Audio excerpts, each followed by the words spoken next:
ഈശോ മിശിഹായ്ക്ക് സ്തുതിയായിരിക്കട്ടെ. തൻ്റെ ഏകജാതനെ നൽകുവാൻ തക്കവണ്ണം ദൈവം ലോകത്തെ അത്രമാത്രം സ്നേഹിച്ചു. ദൈവത്തിന് മാനവരാശികളുടെ സ്നേഹത്തിൻ്റെ കാരുണ്യത്തിൻ്റെ വലിയ അടയാളമാണ് വിശുദ്ധ കുർബാന. ഇന്ന് ദൈവം നമുക്ക് നൽകിയിരിക്കുന്ന ഏറ്റവും വലിയ സമ്മാനവും വിശുദ്ധ കുർബാന തന്നെയാണ്. ദൈവത്തിൻ്റെ സ്നേഹം അനുദിനം നാം അനുഭവിച്ചുകൊണ്ടിരിക്കുന്നത് വിശുദ്ധ കുർബാനയിലൂടെയാണ്. വിശുദ്ധ കുർബാന അത് സ്നേഹത്തിൻ്റെ സന്ദേശമാണ്, രക്ഷയുടെ സന്ദേശമാണ്, ബലിയുടെ സന്ദേശമാണ്. അത് പുതിയ ജീവിതത്തിൻ്റെ ഉറവിടമാണ്, പങ്കുവയ്ക്കലിൻ്റെ അനുഭവമാണ്, സ്നേഹത്തിൻ്റെയും കരുണയുടെയും ത്യാഗത്തിൻ്റെയും സഹനത്തിൻ്റെയും ഒക്കെ സന്ദേശമാണ്. ഈശോ തൻ്റെ ശരീരരക്തങ്ങൾ നമുക്കായി മുറിച്ച് വിളമ്പിക്കൊണ്ട് വിശുദ്ധ കുർബാന സ്ഥാപിച്ചു. തൻ്റെ ഒടുക്കത്തെ അത്താഴവേളയിൽ മേശക്കരിയിലായിരുന്നു കൊണ്ട് ഈ ലോകത്തിൽ നിന്നും താൻ വിട്ടുപോകാൻ സമയമായി എന്ന് മനസ്സിലായപ്പോൾ, ഇനി അധിക നേരം ഞാൻ എൻ്റെ പ്രിയപ്പെട്ടവരുടെ കൂടെ ഉണ്ടായിരിക്കില്ല എന്ന് തിരിച്ചറിഞ്ഞപ്പോൾ അവിടുന്ന് പലതും സംസാരിച്ചു കൊണ്ടിരുന്നു. അവിടുന്ന് അവരോട് പറഞ്ഞു, ഞാൻ നിങ്ങളെ ഒരിക്കലും അനാഥരായി വിടുകയില്ല, നിങ്ങളോടുകൂടെ ഞാൻ എന്നും ഉണ്ടാകും. വീണ്ടും അവിടുന്ന് അവരോട് പറഞ്ഞു, നിങ്ങൾക്കായി ഒരു സഹായകനെ നൽകും, ആ സഹായകൻ കഴിഞ്ഞതെല്ലാം നിങ്ങളെ ഓർമ്മിപ്പിച്ചുകൊള്ളും. എന്നിട്ടും പറഞ്ഞത് അവസാനിപ്പിക്കാതെ തന്നെ അവർക്ക് മുറിച്ച് വിളമ്പിക്കൊണ്ട്, ഇത് എൻ്റെ ശരീര രക്തവുമാണ്, ഇത് ഞാൻ നിങ്ങൾക്ക് തരികയാണ്, എൻ്റെ ഓർമ്മയ്ക്കായി നിങ്ങളിത് കാത്തു സൂക്ഷിക്കുവിൻ. ഇത് സ്നേഹത്തിൻ്റെ സന്ദേശമാണ്, സാന്നിധ്യത്തിൻ്റെ അടയാളമാണ്. ഈശോ തൻ്റെ ശരീര രക്തവും നമുക്കായി മുറിച്ച് വിളമ്പിക്കൊണ്ട് നമുക്കായി പരിശുദ്ധ കുർബാന സ്ഥാപിച്ചപ്പോൾ ആ പരിശുദ്ധ കുർബാനയുടെ മുമ്പിൽ നമ്മുടെ മനോഭാവം എങ്ങനെയായിരിക്കണം? പരിശുദ്ധ കുർബാനയെ നാം സ്നേഹിക്കുക മാത്രമല്ല, ഇഷ്ടപ്പെടുക മാത്രമല്ല, ആരാധിക്കുക മാത്രമല്ല, സ്തുതിക്കുക മാത്രമല്ല, പരിശുദ്ധ കുർബാനയെ നമ്മുടെ ജീവൻ്റെ ജീവനായി, നമ്മുടെ ജീവിതത്തിൽ നാം സ്നേഹിക്കണം. പരിശുദ്ധ കുർബാനയെ നാം പ്രണയിക്കണം. നമ്മുടെ ഹൃദയത്തിൽ നിന്നും പിടിച്ചു പറ്റാൻ സാധിക്കാത്ത, നമ്മളിൽ നിന്നും കാറ്റി നിർത്താൻ സാധിക്കാത്ത ഒരു അനുഭവമായി വിശുദ്ധ കുർബാന മാറുമ്പോൾ മാത്രമേ പരിശുദ്ധ കുർബാനയെ സ്നേഹിക്കുന്നു, ദൈവത്തെ സ്നേഹിക്കുന്നു എന്ന് പറയുമ്പോൾ അതിന് അർത്ഥമുണ്ടാകുകയുള്ളൂ. ഇന്ന് അനേകോടി ജനങ്ങൾ ആരാധിക്കുകയും സ്തുതിക്കുകയും മഹത്വപ്പെടുത്തുകയും സ്നേഹിക്കുകയും ചെയ്യുന്ന ഒരു സനാതന സത്യമാണ് വിശുദ്ധ കുർബാന.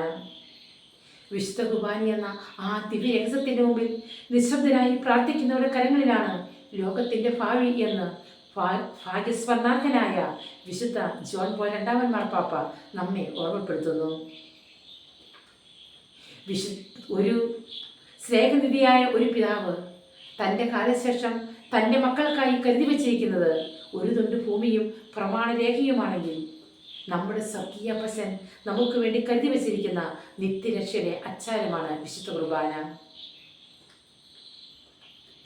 തൻ്റെ ഏകജാതൻ നൽകുവാൻ തക്കവണ്ണം ലോകത്തെ സ്നേഹിച്ച പിതാവിൻ്റെ സ്നേഹവും, തന്നെ പോലെ മറ്റുള്ളവരെ സ്നേഹിച്ചുകൊണ്ട് നമുക്ക് വേണ്ടി മുറിക്കപ്പെട്ട പുത്രൻ്റെ സ്നേഹവും, പിതാവിനെ പോലെ പുത്രനെ സ്നേഹിക്കുവാൻ നമ്മെ പ്രാപ്തരാക്കുന്ന പരിശുദ്ധാത്മാവിൻ്റെ സ്നേഹവും വിശുദ്ധ കുർബാന നമ്മെ ഓർമ്മപ്പെടുത്തുന്നു.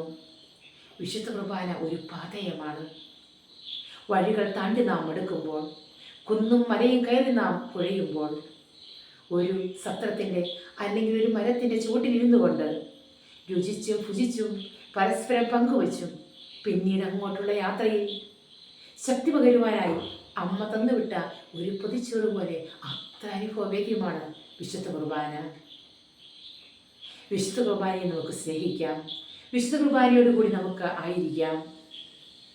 നമ്മുടെയൊക്കെ ജീവിതത്തിൽ പ്രതിസന്ധികളും സഹനങ്ങളും വേദനകളും ഒക്കെ ഉണ്ടാകുമ്പോൾ, മറ്റുള്ളവരാൽ നാം വിമർശിക്കപ്പെടുമ്പോൾ, ജീവിത പ്രശ്നങ്ങളാൽ നമ്മുടെ മനസ്സ് നീറിപ്പൊഴിയുമ്പോൾ, ആ പ്രശ്നങ്ങൾ മറ്റാളുമായി പങ്കുവയ്ക്കുവാൻ ആളില്ലാതെ വരുമ്പോൾ, ഒരു ആശ്വാസദായകനായി, പ്രശ്നപരിഹാരകനായി, ഒരു നല്ല പിതാവായി, ഗുരുവായി, സുഹൃത്തായി ദിവ്യകാരുണ്യ ഈശോ നമ്മിലേക്ക് എഴുന്നള്ളി വരുന്നു.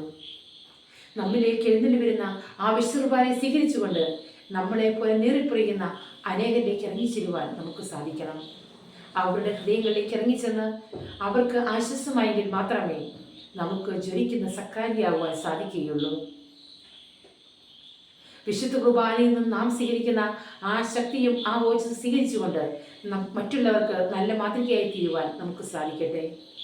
അനുദിനം വിശുദ്ധ കുർബാന സ്വീകരിക്കുന്ന നാം ഓരോരുത്തരും ആ വിശുദ്ധ കുർബാനയിൽ നിന്നും ശക്തി സംഭരിച്ചുകൊണ്ട് സമാധാനത്തിൻ്റെയും സ്നേഹത്തിൻ്റെയും കരുണയുടെയും ത്യാഗത്തിൻ്റെയും സഹനത്തിൻ്റെയും ഒക്കെ വക്താക്കളാകുവാൻ നമുക്ക് ഓരോരുത്തർക്കും സാധിക്കട്ടെ. എൻ്റെ ഈശോയെ, വിശുദ്ധ കുർബാനയെ സ്നേഹിക്കുവാൻ എന്നെ പഠിപ്പിക്കണമേ. വിശുദ്ധ കുർബാന തിരുനാൾ ആഘോഷിക്കുന്ന ഈ അവസരത്തിൽ വിശുദ്ധ കുർബാന ചേർന്നെടുക്കുവാൻ്റെ ശക്തി എനിക്ക് പ്രദാനം ചെയ്യുന്നതിന് വേണ്ടി വിശുദ്ധ കുർബാനയെ എൻ്റെ ജീവിതത്തിൻ്റെ ഭാഗമായി കരുതുന്നതിനുള്ള ശക്തി നൽകുന്നതിന് ദിവ്യകാരുണ്യ ഈശോയോട് നമുക്ക് പ്രാർത്ഥിക്കാം. എല്ലാവർക്കും വിശുദ്ധ കുർബാനയുടെ തിരുനാൾ മംഗളങ്ങൾ ആശംസിച്ചുകൊണ്ട് നിർത്തുന്നു.